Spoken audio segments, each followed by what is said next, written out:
So, in this lecture video, I'm going to cover Newton's first law of motion. So, before that, I'm going to discuss a little bit about classical mechanics and relativistic mechanics. So, physics, I'm dividing it into two branches. That is, first one is classical mechanics, second one is relativistic mechanics. So, in classical mechanics, we are dealing with objects whose speed are much less than speed of light, and for in relativistic mechanics, we are dealing with objects whose speed whose speed is comparable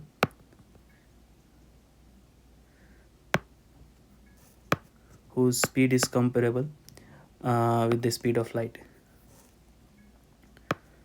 So basically, we will deal with classical mechanics for now because relativistic mechanics is too complex to understand, and whatever uh, the laws of motion that we will develop for the case of classical mechanics will break down in the relativistic limit.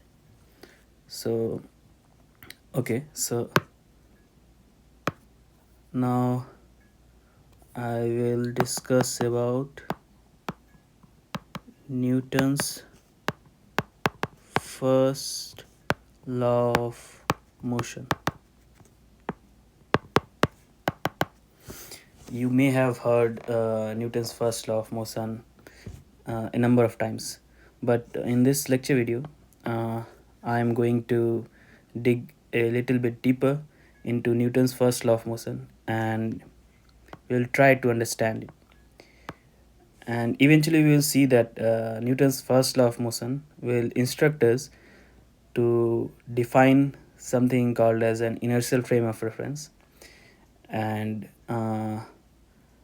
like the Newton's second law of motion and third law of motion, eventually whole of the physics like mechanics that you will be studying in your higher school years or uh, university first or second year will be basically valid in an inertial frame of reference. So this one is a very important topic. So let's start. So first of all, I will um, start from the statement of Newton's first law of motion. So consider a body consider a body on which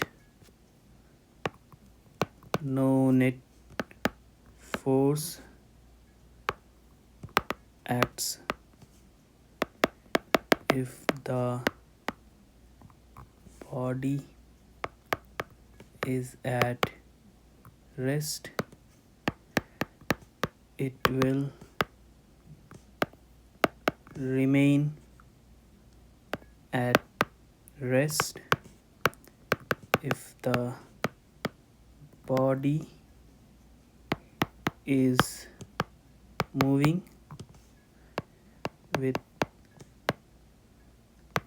constant velocity. It will continue to do so. So you have heard this statement a number of times, but let's explore this. Let's try to understand this a bit deeper. So for this, I'm giving you one example. Example number one. Suppose you are a passenger riding in a car, and you are tightly held in your seat by the seat belt. For example,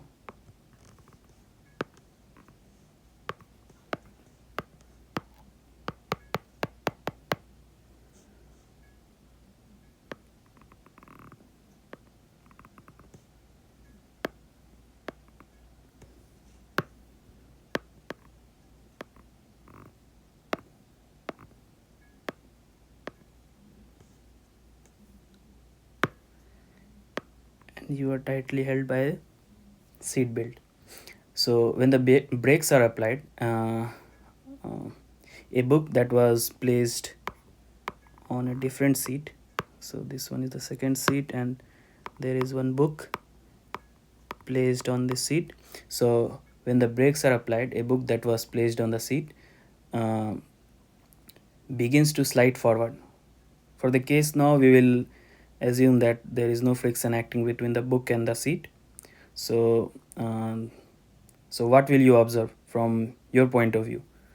You will say that there is no apparent force acting on the book that is pushing it forward, and but still relative to you it appears to start moving, which is a violation of Newton's first law, because Newton's first law states that I will Newton's first law states that consider a body on which no net force acts. So there is no net force is acting on the book. For the time being, we are ignoring the friction, neglecting the friction present. But still, the book starts to slide forward. So summation F equals to 0. That is the net force acting on the book from your point of observation is 0. But still, the book slips forward when you are applying the brakes. So this one is a violation of Newton's first law of motion. On the other hand, let's say this one. There is one another person who is standing on the same ground, and from his point of view, he's standing along the side of the road.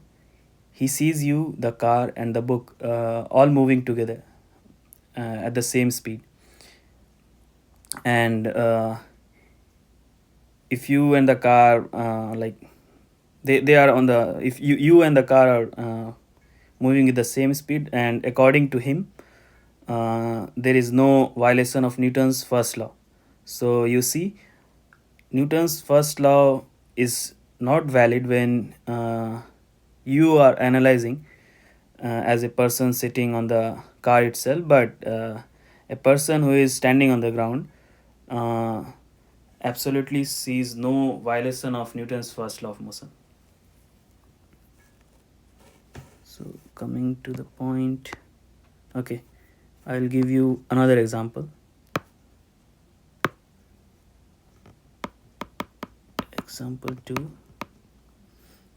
So consider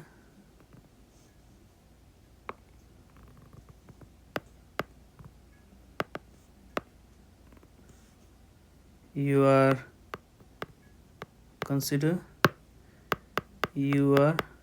sitting on a plane and tightly held by your seat belt in an aeroplane uh, that encounters turbulence, and suddenly let's say it drops in altitude by some amount, like 1 meter, let's say, and the glass that was present in front of your tray table, that appears to you to leap 1 meter into the air with no apparent force causing its motion.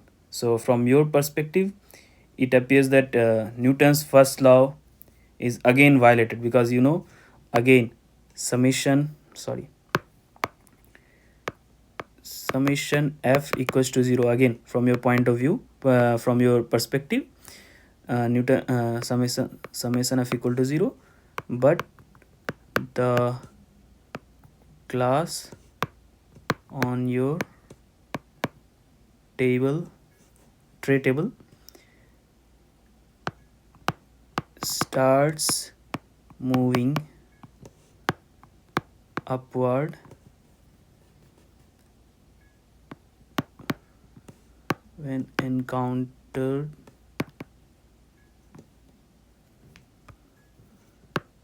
with turbulence. When airplane encounters turbulence. Yeah. So you are seeing that again Newton's first law is invalid from your perspective. So what we can say, like what we can conclude from that, we can say that each observer, such as you in the car or in an airplane, or the other person that was standing, this person that was standing on the ground, uh, each each person, from each observer's point of view, uh, each one defines a reference frame. A reference frame requires a coordinate system and a set of clocks which enable an observer to measure position, velocities, and acceleration in his or her frame of reference. So, observers in different reference frame may measure different velocities or acceleration or position, and that will be with respect to their frame of reference. So, Newton's first law, which may seem like an obvious result, is very important because it helps you to identify a set of special reference frames in which we can apply the laws of classical mechanics. In the example involving the car, you and the person standing on the ground will each different will reach different conclusions about the accelerations of the block. Uh, like you conclude that it accelerates forward, while the person standing on the ground concludes that its acceleration is zero. So in general, the acceleration of a body depends on the reference frame related to which it is measured. So, however, the laws of classical mechanics are valid only in a certain set of reference frames, those, namely those in which all observers would measure the same acceleration for a moving body. So, Newton's first law allows us to choose this special family of reference frames if we express it as follows. Like, let's say we modify the statement of first law of motion. So it will look like that: if the net force acting on a body is zero, then it's then it is possible to find a set of reference frames in which that body has no acceleration. So you see, this statement is very important. So uh, if the net force acting on a body is zero, then it is possible to find a special set of reference frames in which that body has no acceleration.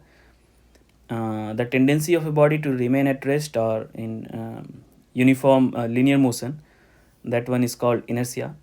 And Newton's law is often called the law of inertia. The reference frames to which it applies are called inertial frames. So to test like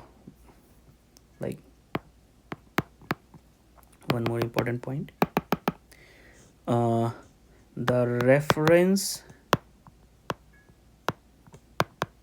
frames to which it applies are called inertial frames. So this one is important, this one, inertial frames. So Newton's first law is only valid in an inertial frame of reference. Later on, we will see that Newton's second law is also valid in an inertial frame of reference only. But we will extend that also. Like we will see, we will develop techniques to apply Newton's law in non-inertial frames of reference also. But we will cover those things in later videos. So first of all, inertial frames. So uh, to test whether to test whether a particular frame of reference is an inertial frame. So what we'll do, so to test that, uh, we place a test body at rest in the frame. So let's say, for example, the earlier example of the car. So we example of a car, we want to check whether the earlier problem that we were doing. So for car attached reference frames, that is from the perspective of you that is sitting on the driver's seat and then driving. So whether that one is an inertial frame or not. So we'll place a test body. So we place a test body, for example, book or box, something, anything you can place it, and then we place a test body at rest in the frame and make sure that no net force acts on it. So if the body does not remain at rest, the frame is not an inertial frame.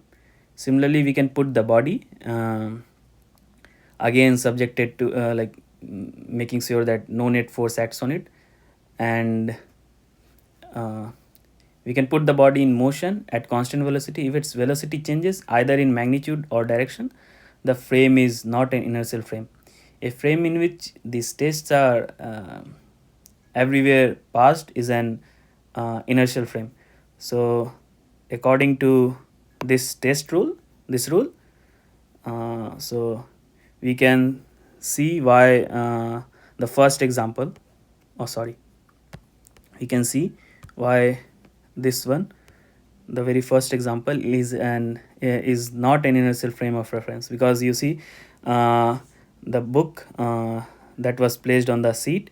So even though the net force acting on the book was zero in that case, neglecting the friction that is present between the book and the seat, we see that even though the net force is zero, but still the book slips forward when you are applying the brake. So that means that from your perspective, that is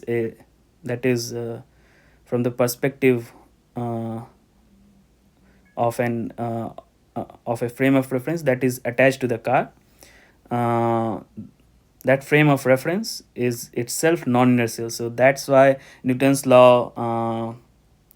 first law is need not be valid. So that's why it's invalid. So in the same way, for like when we are considering the second example, so again we can see that even though the glass on your the net force acting on the glass that was present on your tray table when the plane encounters a turbulence, so and the plane leaps downward, the the glass that is present on your table, that will leap upward. That means that even though the net force acting on the glass when seen from your perspective, that is from the perspective of a person sitting inside the plane, the net force is zero, but still the glass starts moving upward. That means that that that reference frame attached to the airplane itself is non-inertial. So uh, so Newton's first law may be invalid in those kind of frames of reference. So yeah. That is what I wanted to explain in this video. And yeah, that let's in this video.